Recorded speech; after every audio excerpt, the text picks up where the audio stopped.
그때 예수께서 갈릴리의 나사렛으로부터 와서 요단강에서 요한에게 세례를 받으시고 곧 물에서 올라오시세 하늘이 갈라짐과 성령이 비둘기같이 자기에게 내려오심을 보시더니 하늘로부터 소리가 나기를 너는 내 사랑하는 아들이라 내가 너를 기뻐하노라 하시니라. 아멘. 우리 물된 동생을 처하신 여러분 진심으로 환영합니다. 교회 소식 알려드리겠습니다. 계속해서 우리 교회는 수요일, 금요일 이렇게 같이 함께 예배와 또한 금요 성경대학을 통해서 하나님 말씀을 가르치고 있습니다. 그래서 오후 저녁 7시 반에도 하이델베르크 요리문답을 통해서 우리가 이 기독교 교리에 대해서 우리가 같이 함께 말씀을 또한 살펴봅니다. 여러분 밴드로서 참여하게 되는데요. 꼭 참여하시고요. 그리고 수요일은 또한 대면 비대면 같이 함께 하는 거니까요. 같이 나와서 또한 예배를 드렸으면 좋겠습니다. 우리 같이 한번 서로가 얼굴 보시면서 이렇게 인사했으면 좋겠습니다. 예수 안에서 우리 잘 시작합시다. 이렇게 한번 인사해볼까요? 시작. 예수 안에서 잘 시작합시다. 잘 시작합시다. 우리가 지난주부터 마가복음에 대해서 우리가 살펴보고 있습니다. 지난주 나눴던 말씀 여러분 기억하십니까? 세 가지의 말씀을 드렸던 것 같아요. 믿고 있는 예수님이 누구신가에 대해서 우리가 살펴보았고요. 두 번째는 우리가 그 예수님을 영접하려면 어떻게 해야 되는가를 또한 살펴보았고요. 그래서 그렇게 영접해서 은혜 받는 자는 결국은 어떤 은혜를 받게 되는지 우리가 살펴보았습니다. 조금 요약해서 말씀을 드린다면 예수 그리스도는 누구신가? 바로 하나님의 아들이시죠. 우리 구주 되십니다. 그리고 또한 이사야 40장을 통해서 여호와 하나님이시라고 말씀을 드렸어요. 그분이 창조하셨죠. 모든 우주 만물을 창조하신 분이시고 또한 이스라엘 백성들을 출애굽시켜서 그래서 궁극적으로 만나와 메추라기를 먹이시고 또한 불기둥, 구름기둥으로 이스라엘 백성들을 인도에 가셨습니다. 홍해를 가르시고 여러 가지 그 놀라운 일들을 행하신 그 하나님이 바로 누구냐? 바로 메시아이신 예수 그리스도라는 것을 우리가 마가복음을 통해서 우리가 확인할 수 있었습니다. 그래서 이분을 영접하기 위해서는 뭐가 있어야 된다고 했어요? 회개가 필요하다고 말씀드렸습니다. 그래서 회개라는 것은 자신이 회개하여서 어떤 열심과 공로로서 용서를 받는 것이 아니라고 했어요. 그것조차도 회개하는 것이 바로 회개라고 말씀을 드렸습니다. 그래서 회개하는 자는 늘 자신이 어떤 회개의 어떤 그 뉘우침의 어떤 강도와 어떤 간절함의 어떤 것에 의지하는 것이 아니라 하나님께서 그걸 보시고 우리를 용서하신 것이 아니라 회개한 자의 용서의 근거는 어디에 두어야 된다고 말씀드렸어요? 예수 그리스도께 두어야 된다고 말씀을 드렸습니다. 그래서 예수님이 이미 우리 가운데 십자가에서 이루신 그 모든 것들을 의지하여서 제 용서의 그 은혜를 구하고 그래서 예수 그리스도를 의지하는 자마다 누구든지 모든 죄를 용서받는다는 것이 바로 성경의 증언이고 또 우리는 그렇게 예수님을 영접하게 됩니다. 이렇게 그분을 영접하는 자는 하나님께서 어떤 은혜를 주시느냐? 세례 요한은 물세례. 그 물세례는 근본적으로 우리를 바꿀 수가 없어요. 영혼을 살릴 수도 없고 우리의 마음을 변화시킬 수 없지만 예수님께서는 우리 가운데 주신 그 성령 세례를 통해서 우리가 궁극적으로 우리의 그 모든 것에 있어서 영혼을 살리시고 또 우리 마음을 변화시키고 우리를 온전케 할 수 있는 온전한 구원을 이룰 수 있는 분이 바로 마가복음 1장 기록된 왕이신 예수 그리스도라는 것을 우리가 살펴보았죠. 기억나시죠? 네. 그럼 오늘은 여러분 어떤 제목으로 같이 말씀을 나누고자 할까요? 자, 여러분 이 영화가 박하사탕이라고요. 이 배우가 설경구입니다.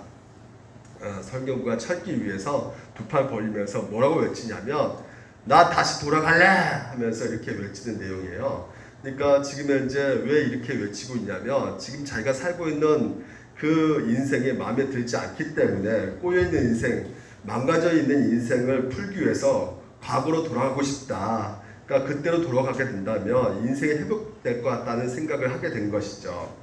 그 알바 천국이라는 사이트에 그 취직을 원하는 사람들에게 설문조사를 했어요. 언제로 되돌아가고 싶습니까? 물어봤더니 대부분 사람들이 20대로 들어가고 싶다 이렇게 내용을 적었습니다. 여러분은 언제 어느 때 돌아가고 싶습니까? 대부분 저 인간 안 만났으면 내가 저런 인간 만나가지고 내가 이꼴로 내가 보고 살아야 되다니 하면서 정말 결혼하지 않았을 때 처녀였을 때 20대로 돌아가고 싶다 이렇게 생각하시는 분도 계실 것이고 또 내가 그 대학 갔었더라면 내가 이 대학 나와가지고 내가 그때 좀 고등학교 때 좀 다시 들어가가지고 공부를 열심히 했으면 좀 좋은 데 가면 내가 정말 성공할 수 있었을 텐데 라는 그때 돌아가고 싶다라는 생각을 했을지도 모르겠어요. 또 어떤 분은 그때 내가 좀 돈이 있을 때 여기 있는 땅을 좀 놓을 걸 그러면 내가 땅 부자 될 수 있었을 텐데 하면서 땅을 살 수 있는 그때를 또한 돌아가고 싶다라고 생각할 수도 있을 것 같아요. 근데 우리가 돌아간다는 것은요, 무슨 전제가 깔려져 있냐면 지금 상태가 행복하지 않다는 것을 말해주고 있는 것이죠. 지금이 불만족스러우니까 지금은 절망스럽고 희망이 없기 때문에 과거에 어느 때에 돌아가게 된다면 내가 좀 이렇게 잘 되지 않을까, 좀 행복하지 않을까라는 생각을 하게 된다는 것이죠. 오늘 시대만 아니라 마가복음의 이 당시에도 AD 70년경에 국가적으로 종교적으로 이 로마 시대의 압제 가운데 엄청난 핍박을 지금 이제 받고 있었던 것이거든요. 이스라엘 백성들이요. 그래서 그 당시만 해도 많은 사람들이 절망과 좌절을 느낄 수밖에 없어요. 그래서 어떻게 해서든지 좀 과거로 돌아가고 싶다, 돌이키고 싶다 하는 생각을 하게 되는데 오늘도 많은 세상 사람들이 누구나 다 내가 어디로 돌아가야 될지 그 시작점이 몰라가지고요. 과거의 땅을 사놓으면 아니면 내가 결혼을 새로 하게 되면 아니면 내가 직장을 새로 구하게 되면 우리가 그쪽으로 돌아가려고 할 때 마가는 아니다. 내가 너희가 돌아갈 그 지점을 알려주겠다. 진짜 돌아갈 지점은 바로 어디라는 것입니까? 바로 복음이다라는 것이에요. 하나님의 아들 예수 그리스도 복음의 시작이라 이렇게 말씀하고 있는 것입니다.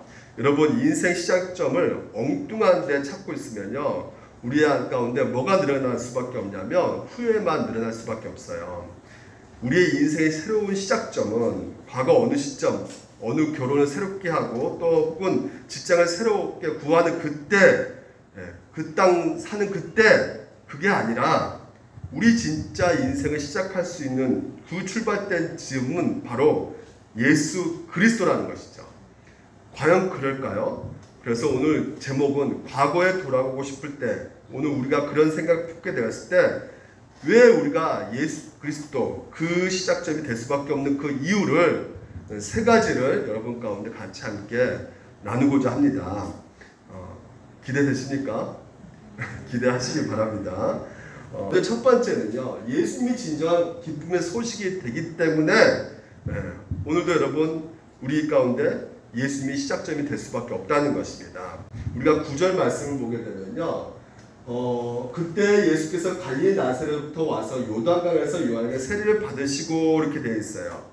우리가 두 주명이 나오는데 지금 현재 갈릴리, 나사렛 갈릴리 이렇게 나와 있고요. 또 요단강 이렇게 나와 있습니다. 우리가 주목해 봐야 될 것 같아요. 이 요단강 먼저 보게 되면 여러분 요단강 무슨 사건이 먼저 떠오릅니까? 먼저 우리가 떠오를 수 있는 것은 여호수아가 가나안 땅 가기 전에 먼저 반드시 걸어간 강이 무슨 강이었어요? 요단강이었죠. 여호수아 3장 17절을 보게 되면 여호와의 언약궤를 맨 제사장들은 요단 가운데 마른 땅에 굳게 섰고 지금 현재 언약궤를 맨 제사장들이 먼저 요단강을 건너니까 요단에 갈라져 가지고요 그 가운데 멈춰 서있고 그리고 그 다음에 이스라엘 백성들을 지나가게 했단 말이죠. 여러분 이 언약궤는 뭘 상징하고 있을까요? 바로 예수 그리스도를 우리 가운데 상징으로 보여주고 있는데 오늘 본문에서 예수님께서 세례 받으실 때 어디서 받았다는 것이에요? 요단강에서 세례를 받았다는 것이죠. 그래서 우리가 이렇게 생각해 볼 수가 있어요.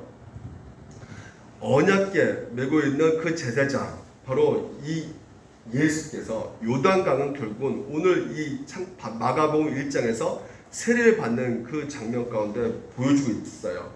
보통 우리가 옛날에 요단강 건너 만나리 며칠 후 요단강 건너가 만나리 이거 언제 주로 많이 불러요? 예, 장례식장에 많이 부르잖아요. 예, 우리가 이 요단강 건너면 천국 간다는 생각을 많이 하게 되는데 오늘 여러분은 정확하게 알아야 될 게 뭐냐면 구약성경 읽어보게 되면 지금 현재 요단강 건너서 뭐가 시작되고 있어요? 천국이 시작되는 것이 아니라 가나안 땅 정복이 시작되고 있음을 보게 됩니다. 다시 말해서 하나님께서 우리에게 주신 그 사명이 시작되고 있음을 보게 되는 것이에요. 마찬가지로 예수님도 세례를 받으시고 결국은 어디로 나가는 겁니까? 공생애가 시작되는 것이죠. 다시 말해서 세례를 받으심으로 말미암아 구속 사역이 진짜로 시작되는 것을 오늘도 우리 가운데 확인시켜 주시고 지금 현재 공개적으로 선포하고 있다는 것입니다. 근데 중요한 것은 뭐냐면 요단강이 왜 중요하냐면요. 예수님께서 갈릴리 나사렛에서 오셨기 때문에 그렇다는 것이에요. 여러분 우리가 잘 아는 것처럼 이 당시에 누가 지배했다고 했어요? 로마가 지배하고 있었습니다. 그러니까 로마의 식민지배를 받고 있는 이스라엘 백성들에게서는 모든 사람들이 가장 기뻐하고 있는 소식이 무엇이었냐면 바로 황제가 하는 소식이었어요. 그러니까 그 당시만 기쁜 소식은 헤롭스라고는 그 전령이 먼저 여러 마을을 말 타고 다니면서 먼저 복음이 왔다 막 이렇게 선포를 합니다. 복음이 왔다고. 예, 그 복음 기쁜 소식이 무엇이냐? 황제가 즉위를 했다 막 그 소식을 전하기도 하고요. 또 황제가 승리했다 이렇게 막 전하기도 했습니다. 그래서 이것이 바로 이 많은 사람들에게 진정한 복음이다 기쁨이다 라고 생각을 했었던 것이죠. 근데 그렇게 외쳤던 그 복음이라는 것을 지금 현재 마가가 오늘 이렇게 묻고 있는 것이에요. 로마가 중심이었고 모든 사람의 관심이 거기에 많이 쏠려 있는데 그러니까 왜냐하면 로마의 그 식민 지배를 받고 있는 그 이스라엘 백성들에게서는 그 로마가 그 모든 것에서 굉장히 화려하고 위대하고 그 문명이 굉장히 발달되었기 때문에 거기에 관심이 갖춰져 있고 초점이 가져 있었는데 갈릴리라는 가장 작은 도성 그 나사렛 총구석에서 예수라는 사람이 요단강을 건너 요단강에 와서 세례를 받는 사건 이것이 진짜 복음의 시작이다라고 지금 현재 공개하고 있다는 것이죠. 완전 차이가 납니다.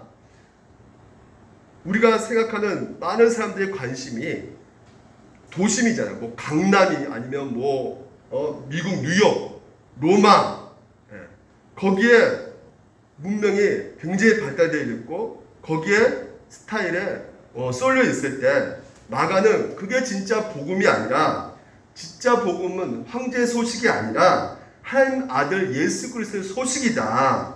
그래서 그분이 갈릴리 나사렛부터 와가지고 지금 요단강에서 세례를 받고 계신다는 것을 지금 마가가 소개하고 있다는 거죠. 선언하고 있는 것입니다. 그래서 오늘 마가는 오늘 우리에게 묻고 싶은 것이에요. 진짜 기쁜 소식이 무엇이냐라고 묻고 있는 것입니다. 여러분 가운데 기쁜 소식이 무엇입니까? 로마 황제가 즉위한 것처럼 여러분 우리가 먹고 사는 그 문제 가운데 복권 당첨되고 자녀들 좋은 대학 가고 그리고 좋은 직장 취직하고 월급 올라가고 하는 것이 여러분 우리가 기쁜 소식이 되고 있어요? 아니면 예수님께서 누구냐? 바로 하나님의 아들이시고 그리스도라는 사실에 여러분 복음이라는 것을 여러분 더욱더 신뢰하고 있습니까? 그것을 지금 현재 마가가 묻고 있다는 것이죠. 인터넷에서 보니까요. 과거로 돌아가는 방법을 알려달라고 이렇게 인터넷 지식 검색어에 이렇게 질문을 던진 분이 계셨어요. 그러니까 자기는 2009년도가 가장 행복했기 때문에 거기에 어떻게 과거에 돌아갈 수 있습니까? 그 지식 검색어 이렇게 창에다가 글을 올렸는데 거기에 너무나 대답이 현명하게 명답을 달아준 분이 있었어요. 그 답을 보니까 이렇게 되어 있습니다. 그때보다 지금이 더 행복하면 돌아갈 수 있습니다 라는 말이에요. 무슨 말입니까? 그때 돌아가는 이유가 그때가 행복했기 때문에 돌아가려고 하는 것인데 그때보다 지금 더 행복하게 만들며 과거에 돌아가는 것보다 더 나으니까 그게 돌아가는 것입니다 라고 답을 달아놓고 있는 것이죠. 여러분에게 한번 질문해 보겠습니다. 진정 행복이 무엇입니까? 행복이라는 것이 돈 많이 버는 거, 자녀가 좋은 대학 들어가고 뭐 자녀가 좋은 직장 가지는 거, 그리고 땅을 많이 가지는 거, 그러면 여전히 또 우리는 또 돌아가고 싶은 마음이 생길 수밖에 없어요. 왜냐하면 우리 안에 제된 본성 가운데 욕심이 있기 때문에 우리가 돈을 얼마나 벌어야지 만족할 수 있는 것인가, 어떤 대학에 들어가야지 우리가 만족할 수 있는 것인가, 얼마나 땅을 많이 사야지만이 우리가 만족할 수 있는 것인가, 우리가 다시금 또 한 번 또 우리가 되돌아갈 수밖에 없는, 돌아가고 싶은 그런 마음이 생긴단 말이죠. 그래서 여러분, 우리가 좋아하는 우리의 복음 가운데는 돈 버는 소식, 뭐 주식해서 성공하는 그런 어떤 사례들, 그래서 이렇게 하면 주식 성공할 수 있다, 이렇게 하면 땅 부자 될 수 있다. 오늘 이런 얘기들을 지금 현재 마가 들었다면 마가는 그걸 복음이라 생각했을까요? 마가는 그게 복음이 아니라고 말을 하는 것입니다.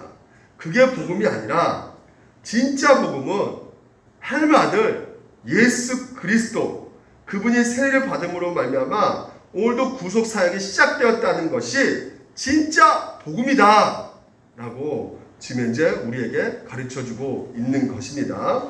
그래서 이 세상 가운데 여러 가지 돈 버니 이야기, 내가 정말 멋진 차 뽑았다는 이야기, 여러 가지 뭐 뽑으니까 너무나 좋더라는 이야기, 그런 게 복음이 아니라 진짜 나를 기쁘게 하는 소식은 하나님 아들 예수 그리스도가 나의 주인 되신다는 것이에요.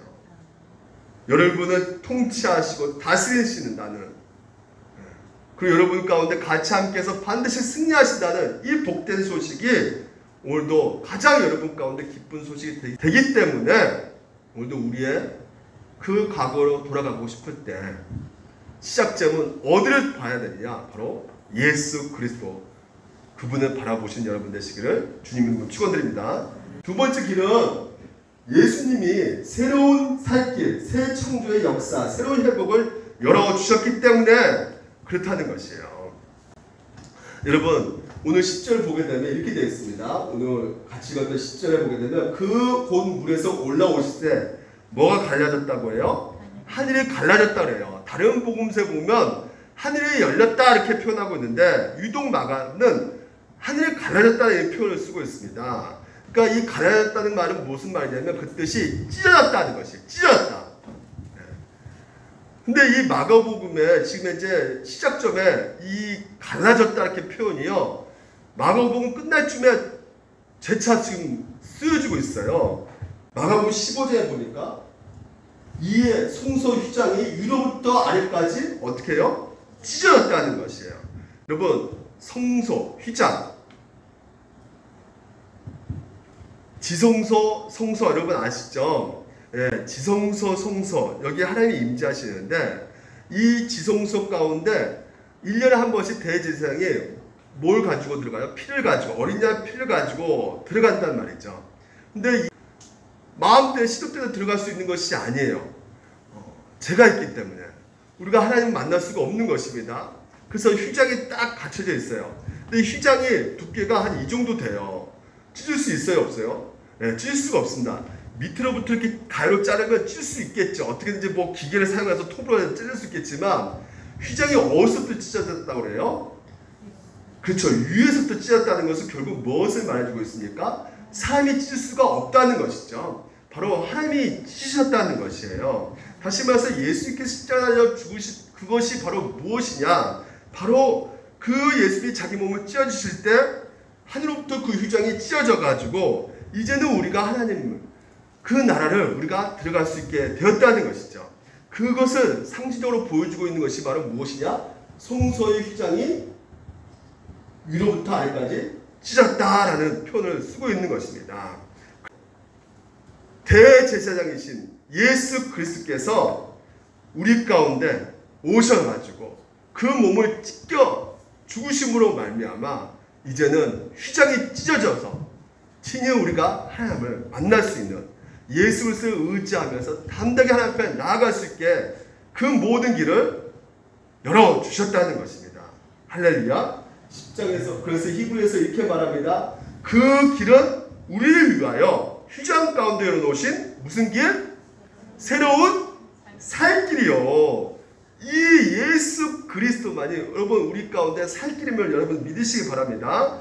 그러니까 마가는요, 지금 이제 마가 시작할 때 끝날 때 찢으셨다는 이 표현을 통해서 지금 예수님이 세례받는 사건을 통해 하늘이 갈라지듯이, 그래서 하늘을 올라가는 그 길이 열려졌고, 또한 마가복음 끝낼 때쯤에 예수님이 십자가에 달려 몸이 찢어 죽으심으로 말미암아 휘장이 찢어짐으로 말미암아 이제 함께 나아갈 수 있는 새로운 살 길이 열렸다라고 우리 가운데 알려주고 계신다는 것입니다.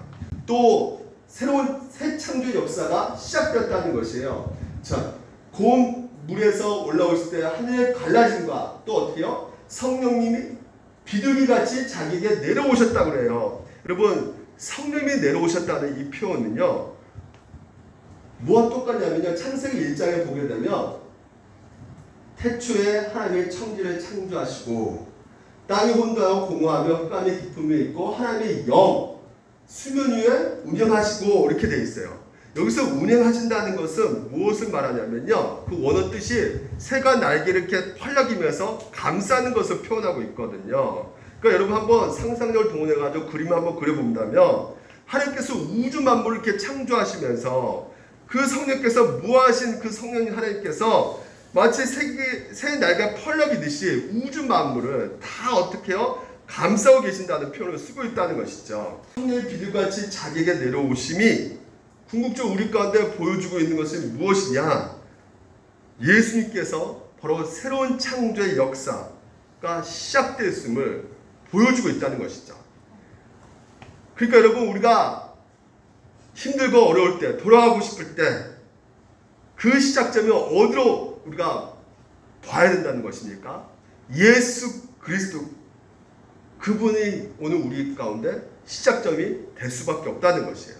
왜요? 그분이 창조할 수 있기 때문에, 그분이 새 창조의 역사를 이루신 분이시기 때문에 그렇다는 것입니다. 여러분, 새로운 살길, 새로운 회복, 새로운 창조의 역사, 오직 누구를 통해서만이 가능하냐? 바로 예수 그리스도를 통해서만이 가능하다는 것입니다. 마지막 세 번째입니다. 굉장히 빨리 진행되는 것 같죠? 예. 오늘 세 번째가요, 삼위일체 하나님의 사랑하시기 때문에 그렇다는 것이에요. 오늘 이것이 굉장히 좀 길 것 같아요. 이 삼위일체에 대한 얘기를 할 수밖에 없기 때문에 오늘 보게 되면요, 하늘부터 소리가 나기를 너는 내 사랑하는 아들이라. 이거 누가 말씀하고 계세요? 누가 이렇게 음성을 들려주고 계십니까? 바로 성부 하나님이시라는 것이죠. 그러니까 성부 하나님, 성자 하나님, 성령 하나님, 성령 하나님. 우리는 삼위일체 하나님 믿는다는 거 알고 계시죠? 기독교는 삼위일체 하나님 믿는 종교입니다. 그래서 여러분, 이 삼위일체 이해할 수 있겠어요? 나 삼위일체 하나님 이해할 수 있다면 그런 분은 아직 이해하지 못한 것입니다. 우리가 이 삼위일체를 온전히 이해할 수 없어요. 성경은 분명히 하나님은 유일하신 하나님이지만 한 분 하나님이시면서 성부, 성자, 성령으로 계신 분이라고 오늘 우리 가운데 선언하고 계신다는 것이죠. 그렇습니다. 쉽게 말해서 하나는 셋이고 셋은 하나라는 것이에요. 이걸 수학적으로 우리가 생각하면 모순이죠. 예를 들어서 내가 중국집에 갔는데요, 중국집 가서 제가 짜장면 한 그릇 시켰어요. 그때 10분 있다가 짜장면이 나오는데 짜장면 3그릇 갖다 주는 거, 주인이. 그리고 옆에는 짜장면 3그릇 시켰는데 1개 갖다 줘요. 그 주인 정상이에요? 정상 아니에요? 네, 그래서 물어봤어요. 왜 짜장면 1그릇 시켰는데 3개 갖고 오냐? 원래 그렇다는 것이에요. 우리는 1그릇이 시키면 3그릇 주고 3그릇 시키면 1그릇 준다는 거죠. 여러분, 이상하죠? 온전치 못하죠? 이해할 수 있어요? 없어요? 이해할 수 없단 말이에요. 그러니까 성경에는 우리가 이거 이해할 수 없으니까 이거 가짜다 이렇게 말할 수가 없는 것이, 우리의 믿음의 선배들이요, 그 성경을 연구하고 연구 끝에 성경은 분명히 하나님의 한 분이라는 것을 발견했고요. 또한 그 한 분이신 그 하나님이 성부, 성자, 성령님으로 계신다는 것을 발견했단 말이죠. 그래서 이것을 선배들이 정의하기를 하나님은 무한한 신적 본질에 있어서는 하나이지만 인격, 그 인격에서 셋으로 계신 분이시다라고 삼일체를 정의를 했던 것입니다. 그래서 이 점이 바로 기독교가 다른 종교의 차이점이 되는 것이에요. 그러니까 이 기독교가 궁극적으로 이 삼일체 교리 때문에 이것은 사람이 만들 수 있는 종교가 아니구나 라는 것을 확실하게 보여주고 있단 말이죠.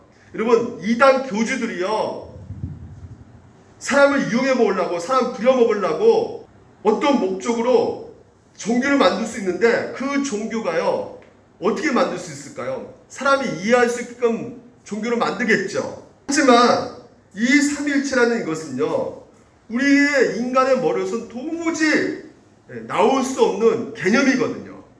그러니까 만약에 이런 개념의 어떤 신을 만들어냈다면, 보십시오. 우리 신을 한번 봐라.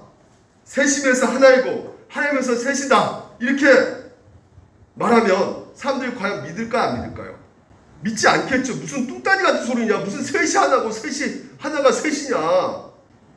삼일체가 바로 사람이 만들어낸 것이 아님을, 기독교 자체가 사람이 만들어낸 종교가 아님을, 그렇기 때문에 진짜 진리라는 것을 우리가 이렇게 보여주고 있는 그 하나의 증거가 바로 이 삼일체라고 할 수 있는 것입니다. 그래서 하나님께서는 실제로 자신을 그렇게 드러내셨기 때문에 오늘 여러분 이것을 믿음으로 받아들이는 것이고 우리가 입술로 고백하게 되는 것입니다. 성령님이 하나님이신 걸 여러분은 믿으시기 바랍니다. 예수, 성자, 그분이 하나님이심을 믿으시기 바랍니다. 성부가 뭘로 이 우주 만물을 만드셨어요? 말씀으로 만드셨죠. 자, 그 말씀이 뭡니까? 태초에 말씀이 계시나, 이 말씀이 하나님과 함께 계셨으니 이 말씀은 곧 하나님이시나, 그가 태초에 하나님과 함께 계셨고 누굽니까? 예수님이란 말이죠. 만물이 누구로 말미암아 지음바 되었으니 예수로 말미암아 지음바 되었다는 것이에요. 그러니까 만물을 만들 때, 이 우주 만물을 창조할 때 누구도 같이 함께 창조하셨다는 것이에요. 예수 그리스도께서도 창조하셨다는 것이에요. 그러니까 성부 하나님이 우주 만물을 창조할 때, 그 말씀으로 창조할 때 그 말씀이 누구냐? 바로 예수 그리스도라는 것이죠. 성부가 말씀하시고, 그리고 그 말씀하신 그 성자께서는 이 세상을 창조하고 계시고, 또한 그 수면 운행을 운영하시는 그 성령께서는 오늘도 그 창조사에 관여하면서 완성하시는 그런 일들을 하고 계셨다는 것이죠. 그래서 창조 때도 성부, 성자, 성령께서 함께 계셨고, 지금 세례 받으실 때도 누가 함께 계시는 것이에요? 성부, 성자, 성령께서도 함께하고 계신다는 것이죠. 창조할 때 성부, 성자, 성령 삼위 하나님께서 일하시고, 오늘도 구원의 그 모든 시작할 때도 누가 일하고 계시냐? 성부, 성자, 성령께서 일하고 계신다는 것을 오늘 말씀하고 있는 것입니다. 그러면 차이점은 무엇일까요? 너는 나의 사랑하는 아들이라, 너는 나의 기뻐하는 자녀라. 그러니까 창조할 때 이렇게 말씀 안 하셨지만 지금은 오늘 이렇게 성부 하나님께서 음성을 들려주고 계신다는 것이죠. 이 음성 가운데 예수님은 어떠셨을까요? 사랑할까 안 할까요? 성부 하나님을? 기뻐할까 안 기뻐할까요? 기뻐하죠. 사랑하죠. 성령께서 어떻게 하실까요? 성부 하나님을 사랑하시겠죠. 네, 기뻐하시겠죠. 기뻐하신단 말이에요. 그러니까 창조와 구속 사역에 함께 하실 뿐만 아니라 이분들이 영원전부터 뭐하고 계셨느냐? 서로 사랑하고 기뻐하는 관계를 맺고 계셨다는 것을 우리 가운데 오늘 이 11절을 통해서 말씀해주고 있다는 것입니다. 그 칼빈이라고 오늘 우리 장로교 사상을 심어주는 그 목사님이 칼빈 선생님이거든요. 이 칼빈 선생님이 기독교 강요라는 책을 썼어요. 아주 위대한 책입니다. 그 책을 보게 되면 이 불안당 나쁜 사람이 하나님을 조롱하는 가운데 하나님이 창조하기 전에 하나님이 뭐하고 계셨습니까? 이렇게 질문을 던져요. 거기에 대해서 칼빈 선생님이 답을 이렇게 해줬어요. 이분의 그릇된 사상을 갖고 있었기 때문에 당신 같은 그릇된 사상을 갖고 있는 사람들에게 위해서 지옥을 만드셨습니다. 이렇게 답을 주었다고 하는데, 오늘 여러분, 이 세상이 창조하기 전에 하나님께서 뭐하고 계셨을까요? 서로 성부, 성자, 성령께서 영원 전부터 계시기 때문에 서로 뭐하고 계셨어요? 사랑하고 계셨단 말이에요. 그리고 무한히 기뻐하고 계셨단 말이에요. 서로를 무한히 영원롭게 하고, 또한 창세전의 영원부터 영원까지 삼위일체 하나님께서 서로 간에 서로 사랑하면서 기뻐하면서 행하셨던 것입니다. 그것이 오늘 잠언 8절 보십시오. 내가 그 곁에 있어서 창조자가 되어, 창조자 예수께서 창조되어서 날마다 그의 기뻐하신 바 되었으며 항상 그 앞에서 어떻게 하고 있다고요? 즐거워하고 있다는 것이죠. 그러니까 날마다 성부 하나님의 기뻐하신 자가 되었다고 이렇게 말씀하고 있는 것입니다. 그래서 이 성자 예수님께서, 성자 하나님이신 예수님께서 제자를 위해서 기도하실 때 이렇게 기도합니다. 자, 보십시오. 아버지여, 창세전에 내가 아버지와 함께 가졌던 영화로서 지금도 아버지와 함께 나를 영화롭게 하옵소서. 창세전에 어떻게 하고 있었어요? 영화로우셨단 말이죠. 예수님께서도요. 그리고 아버지가 내게 주신 자도 나 있는 곳에 나와 함께 있어. 아버지께서 창세전부터 어떻게 해요? 나를 사랑하셨단 말이죠.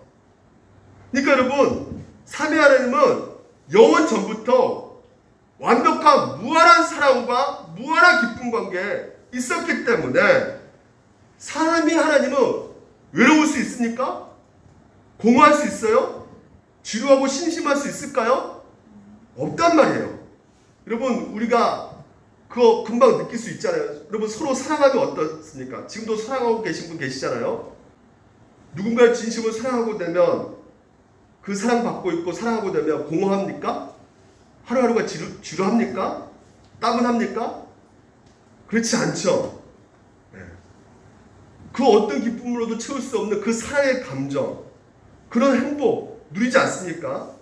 그러니까 삼위 하나님께서 서로 완벽하게 서로 사랑하고 기뻐하셨다면 외롭고 공허한 지루할 틈이 전혀 없었다는 것이에요. 그래서 우리 하나님을 사랑이 많으신 하나님 이렇게 표현하지만 실제로 하나님은 뭐라고 표현하고 있어요? 하나님은 사도 요한이 사랑이시다라고 말한단 말이죠. 창세전부터 이 세상에 존재하기 전부터 스스로 한 분을 존재하셨다면, 그러니까 그분이 삼위로 계셨기 때문에 그 속성 가운데 서로 사랑하고 감싸주고 위로하고 격려하고 그 삼위 하나님이 함께 계셨기 때문에, 여러분, 혼자서 사랑할 수 있어요, 없어요? 뭐 무한도전에 보니까 옛날에 하하가 나와서 나는 날 사랑해 막 이렇게 하지만 자기 자신을 혼자서 사랑할 수는 없어요. 누군가가 사랑을 해줘야 되고 누군가 사랑을 받아야 되는 것이죠. 창세전부터 한 분만으로 계셨다면 그 하나님은 굉장히 외로울 수밖에 없겠고, 또한 그 관계 면에서도 인격적인 하나님이 될 수가 없게 된단 말이죠. 그리고 자신의 어떤 기쁨을 누군가가 전달할 수도 없기 때문에 이 한 분으로 계신다면 굉장히 공허할 수밖에 없는 것이고 외로울 수밖에 없는 것이에요. 하지만 창세 전부터 이 삼위 하나님은 외롭지 않는, 서로 어떻게 하고 있어요? 사랑하고 있고 그 완벽한 사랑을 누리고 계시고 또 완벽한 기쁨을 누리고 계셨단 말이죠. 오늘 그 사랑이, 그 기쁨을 여러분 누리고 계신 분이 우리에게 그것을 주고 계신다는 것이죠. 아니, 그렇게 완벽한 사랑과 완벽한 기쁨을 누리셨는데 왜 이 세상을 창조하실 이유가 없잖아요. 왜 창조하셨을까요, 우리를요? 그들 나름대로 셋이서 완전히 사랑을 느끼고 완벽하게 기쁨을 누리고 있는데 왜 우리를 만드셨을까? 우리를 부려먹기 위해서, 어떤 분은 우리를 부려먹기 위해서 만들었다고 그래요. 아니면 우리의 어떤 사랑을 받기 위해서 만드셨다는 분도 계셔요. 근데 여러분, 그런 사랑받기 위해서, 우리를 부려먹기 위해서 하나밖에 없는 아들, 독생자를 죽이시면서까지 우리를 구원하시려고 하는 그 이유가 될 수 있겠습니까? 하나님은 엄밀히 말해서 여러분, 우리가 전혀 필요하지 않는 분이에요. 그래야 안 그래요? 필요하지 않는 분입니다. 왜? 완벽하게 서로 사랑하고 계시고 완벽하게 기쁨을 누리고 계시기 때문에 우리라는 존재가 필요하지 않는 분이세요. 근데 오늘 완벽한 존재고 완벽한 분이시지만 오늘 우리 가운데 어떤 말씀을 하고 계시냐면 너희가 절대로 필요해. 결국 우리 가운데 보여주고 있는 것이 무엇이냐? 이 삼위 하나님이 여러분을 너무나 사랑하고 계신다는 것이에요. 지금 예수님께서 기도하신 내용을 보면 요한복음 17장, 내가 아버지께 가오니 내가 세상에서 이 말을 하는 것은 그들로 내 기쁨을 그들 안에 충만히 가지기 원한다는 것이에요. 그러니까 지금 예수님께서 여러분을 향해서 여러분의 기쁨이 충만해지기를 원한다. 하나님, 성부 하나님과 누렸던 그 기쁨을 너희들도 누리기를 원한다 말씀하고 계시고, 아버지께서 내 안에 내가 아버지 안에 있는 것 같이 그들도 다 하나가 되어 우리 안에 있게 하사 세상으로 아버지께서 나를 보내신 것을 믿게 하옵소서. 여러분을 하나님께서는 얼마나 사랑하신지 그 완벽한 사랑을 그냥 자기 혼자 그 삼위 하나님께서 충분히 누릴 수 있음에도 불구하고 오늘 우리를 주신단 말이에요. 그 기쁨과 사랑을. 자, 보십시오. 아버지가 내게 주신 자도 나 있는 곳에 나와 함께 있어. 아버지께서 창세전부터 나를 사랑하심으로 내게 주신 나의 영광을 어떻게 해요? 그들로도 보게 하시기 원한다. 그리고 내가 아버지 이름을 그들에게 알게 하였고 또 알게 하겠다. 그렇기 때문에 이는 나를 사랑하시는 사랑이 어떻게 해요? 그들 안에도 있기를 원한다. 여러분, 하나님께서 여러분을 너무너무나 사랑하신다는 것이에요. 결론적으로 뭘 말해주고 있냐면 오늘 이 예수님의 기도한 이 문장이 하나님, 우리가 누린 그 무한한 사랑과 기쁨을 저들도 누리게 해주세요. 오늘 그것을 말씀해주고 있는 것입니다. 그러니까 여러분, 우리를 창조하시고 우리를 구원하신 목적이 바로 여기에 있는 것이에요. 피조물밖에 안 되는 우리를 위해서 그토록 기쁨을 주기를 원하시고 그 기쁨을 위해서 애쓰시고 그 기쁨을 위해서 자신이 희생한 만큼, 여러분, 이런 신이 이 세상에 존재합니까? 안 존재합니까? 에? 이런 신이 있어요? 없어요? 그러니까 기독교가 진짜란 말이에요. 오늘 그걸 말씀드리는 거예요. 다른 종교는, 다른 신들은 이런 신이 아니란 말이죠. 이 세상의 신들은 자비를 베풀죠. 그렇죠? 염라대왕, 예. 옥화상제. 보통 우리가 예전에 동화 같은 데 보면 그 염라대왕이 그 심청이나 뭐 이렇게 보면 부모에게 효도를 찌 잘 모시고 착한 일 많이 하고, 야, 너가 그러기 때문에 내가 극락에 보낸다. 여러분, 그런 이야기를 많이 들었잖아요. 그렇죠? 세상 신들은 자비를 베풀어도 뭐가 있어야 되는 것입니까? 최대한 자격이 있어야 된단 말이죠. 착해야 된단 말이죠. 선행을 해야지만이, 부모를 공경해야지만이 자비를 베풀어준 신들이란 말이죠. 근데 우리 여호와 하나님은 아니란 말이에요. 자격 없고 공로 없고 있는 것은 죄밖에 없는데, 그리고 늘 반역하고 살아가는 우리를 구원하기 위해서 그 무한하신 삼위 하나님께서 그 기쁨과 사랑과 영광을 우리 가운데 전달해 주시기 위해서 이렇게 애쓰시고, 심지어 누굴 죽였다고요? 자기 아들 독생자 예수를 희생하시면서까지 우리에게 기쁨을 주기 위해서, 우리를 사랑하기 위해서. 이런 신이 있다 없다. 그래서 이 자체가 오늘 이 기독교가 참된 종교구나라는 것을 보여주고 있단 말이죠.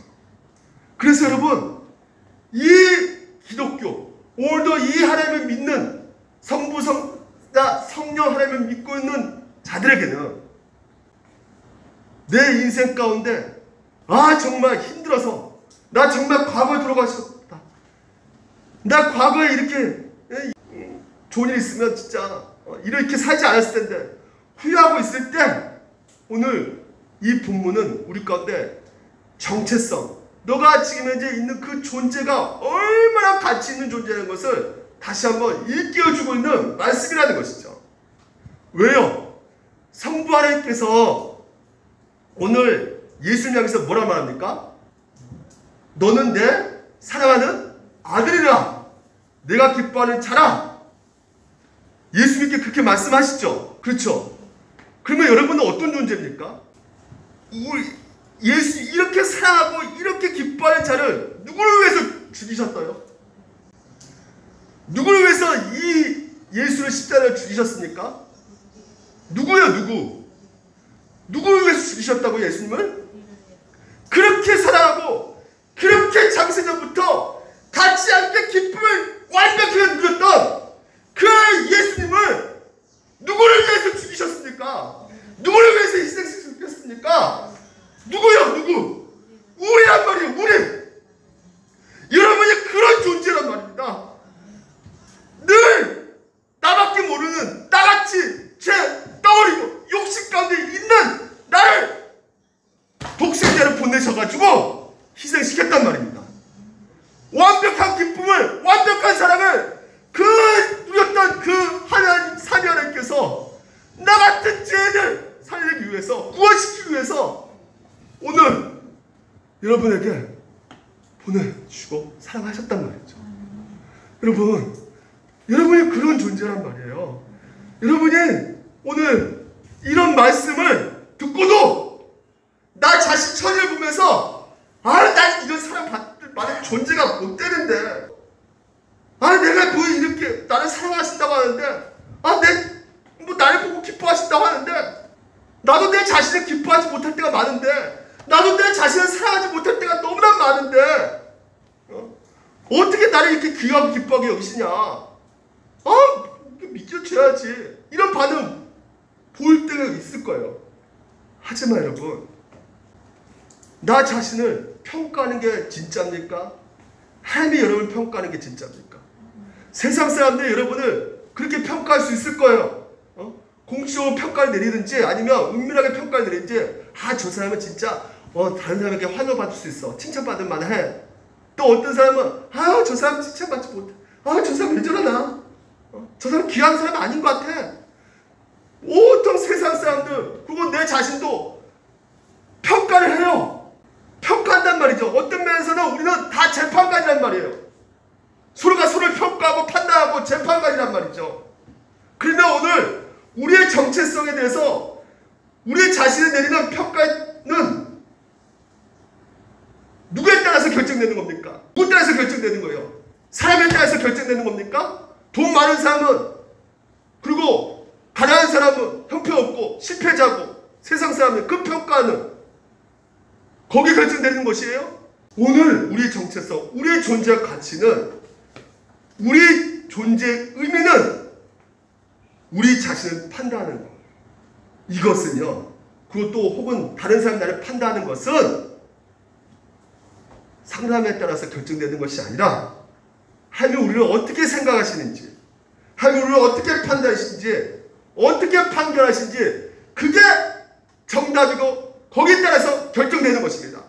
그럼 여러분은 어떻게 판단하시고 하나님께서 어떻게 결정하고 계십니까? 내 사랑하는 아들이라, 내가 너를 어떻게 해요? 기뻐하는 자다. 이게 하나님이 여러분에 대한 판결입니다. 아멘.